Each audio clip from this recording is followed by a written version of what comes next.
Some South Georgia communities are learning new strategies to drive economic development by attracting new retailers. WAOB News 10's Brittany Blake reports how Valdosta State University's Center for South Georgia Regional Impact has partnered to support these communities.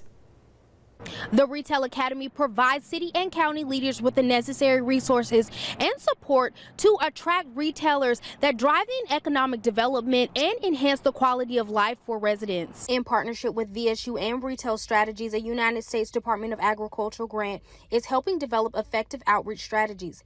The idea is to come up with recruitment plans to bring in new businesses. We want them to understand what their own community's retail trade area is, what the retail leakage is, the categories of goods and services where people are leaving that community to buy those things elsewhere, and then we can really plug those holes and those gaps through the right strategy of the brands that are expanding within that category of retail leakage. Retail is a key component of economic development. It's one that's kind of overlooked.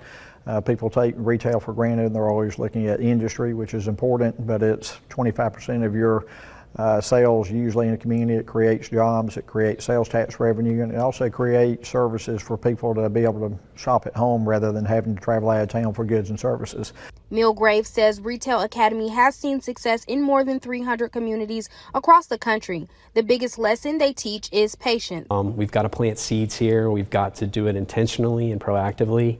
So that the measures of our success are really yielded in the next 18 to 36 months and longer, really, because that's kind of on average what it takes for a retailer to make their site selection and location decisions as they expand. The Center for South Georgia Regional Impact continues to partner with rural communities to redevelop and revitalize in order to sustain and grow their communities.